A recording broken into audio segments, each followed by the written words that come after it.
America's schools are supposed to be a safe haven for our children to learn, grow, and excel as citizens of the United States. Unfortunately, the gaslighting is at an all-time high as schools, especially in sanctuary cities such as Denver, Colorado, are protecting criminals and harming children.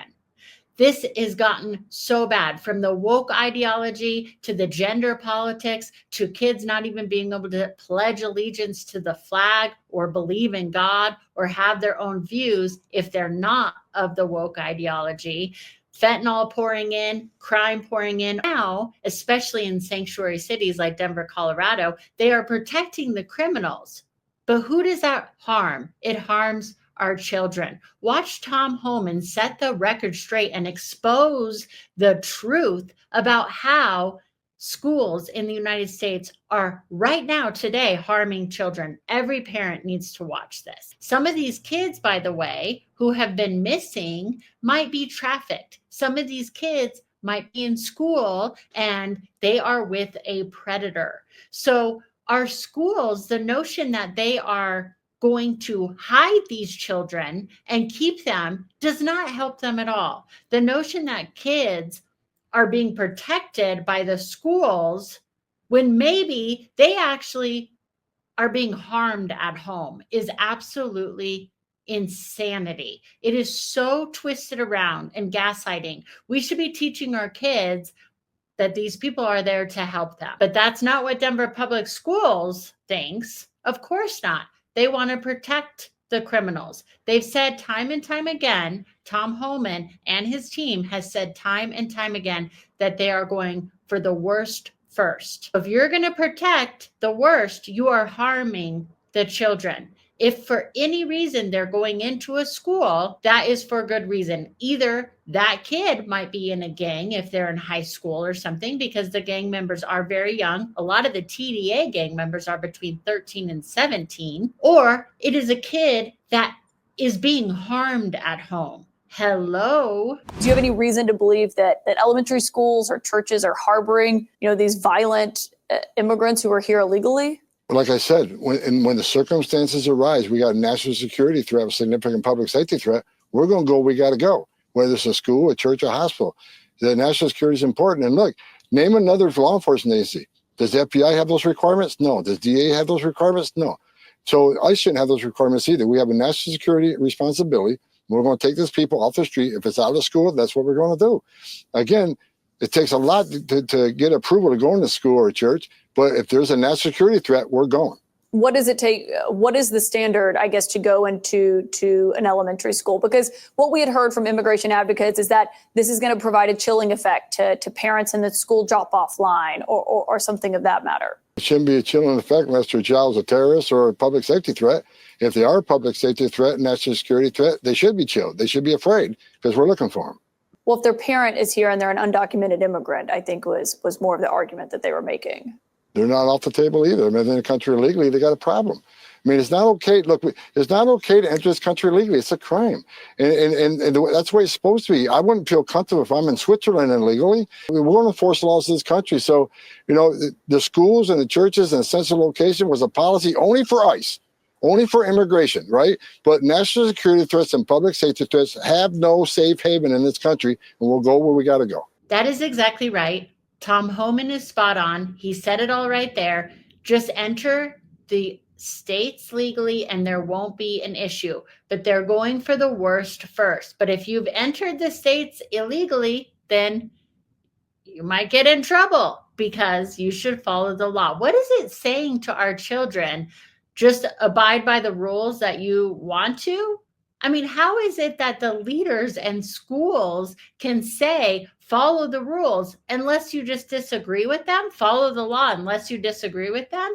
That is not an okay message. And one of the many reasons why I have pulled my daughter from the public school system. Woke ideologies, not being able to say the pledge allegiance to the flag, one nation under God, but you're allowed to worship other nations. You're allowed to learn about Greek gods. This is what my second grader was learning. You're allowed to learn about school shootings, but you're not allowed to be safe inside the school and have ICE come in and potentially save children from being trafficked, potentially save children from predators, potentially save other children from TDA gang members that are in the high schools right now. That's absolutely absurd. But that's exactly what the Denver public school system is doing. They are protecting criminals, and they're against anything the Trump administration has to do to protect our children and give them an actual safe haven. Now watch the superintendent of Denver Public Schools gaslight all of us into twisting around how he seems to be protecting children by not protecting children. Watch. Public Schools is suing the Trump administration in an effort to block ICE agents from detaining people at schools. Now, that's not something that's happened here in Colorado, but Superintendent Alex Marrero says they want to keep it that way. We sat down with him today to learn more about why district leaders felt they needed to take this step. I never thought in a million years that I'll be in a situation as an educator to protect the sanctity of a schoolhouse. That's what Dr. Alex Marrero, superintendent of Denver Public Schools, says is the intention behind this latest legal action. I have to stop there for a moment. He never thought he'd be in the position to protect the sanctity of our schoolhouses. That is one of your positions. You're supposed to protect the sanctity of the schoolhouses, but this is gaslighting at its finest. It's like they all went to narcissism school or something. It's absolutely nuts. Watch. State DPS filed an injunction in U.S. District Court. The day after Inauguration Day, the Trump administration rescinded a 2011 policy that prevented ICE from making arrests at sensitive locations, like on school grounds. With the removal of that, it's created tremendous panic and even terror, well beyond fear. Marrero says that fear was on display 1 week ago when ICE carried out raids across the Denver area. He describes a moment when he witnessed 2 kids seeking sanctuary at school because ICE was going door to door at their home. 2 kids were running top speed to the school, and when they asked, "Why are you here an hour before the start of school day?" It's because my mom told me to run. Corre, corre, corre. My mom told me to run. I mean, who are these parents? They're like, we're breaking the law, so run to the place that's going to protect us breaking the law. That's insanity. And this school board director, or who the hell is he, Alex Moreno? I used to get emails from him all the time telling us that school was canceled because it was nice outside. School was canceled because it was too warm outside. School is canceled because it's too cold outside. These are the messages that I got all the time. It's next to impossible to run a business and bring your kid to school. And then with the lockdowns and all the other things, they're fine with all of that. What they're not fine with is actually protecting our children from potential predators, from people breaking the law. They're not fine with that. What they are also not fine with is a parent being involved in their children's life. I also got scolded that I was very close with my daughter. I was told when I pulled my daughter out of Denver public school system that I would be hard pressed to find any place that loved my daughter as much as they did. How sick is that? That's narcissism at its best, or maybe even sociopathic. It's terrifying. Right now, we're in a situation where we do not know if we can genuinely say schools are the safe haven, but yet for that parent who's experiencing that raid at home, school was. The raids may have not happened at schools that day, but Marrero says that still disrupted the school day. In one class at Place Bridge, where it's well over enrolled because they receive a lot of new to country students. I have to stop here. At Place Bridge Middle School is where they're talking. I know exactly this middle school, and I'm not going to say names here, but I know somebody that was working at that middle school, and she said it was almost impossible to work because they had to constantly do translations because most of the kids there are from the Congo. So everything that Trump has been saying, everything he campaigned on is actually factual. It's very dangerous. I hear shootings day and night. I've done many videos on this. Denver has become a very unsafe place. So the fact that We have law enforcement, ICE potentially going in and trying to help these children who could have been trafficked, who could be raped every single night. And this guy wants to protect the criminals. Is absolute insanity. Gaslighter, gaslighter, gaslighter. Hovering around 38 students on the register, I counted 7 when I walked into that class on that day. The goal of this lawsuit, Marrero says, is to have the sensitive locations policy reinstated, so ICE activity is restricted at schools. The fact that we want to protect the schoolhouse, never in a million years did I think that we have to take this position. You're not protecting the schoolhouse. That's the thing. You don't protect our children. Our school system is failing our children. Again, this is why my daughter is homeschooled now.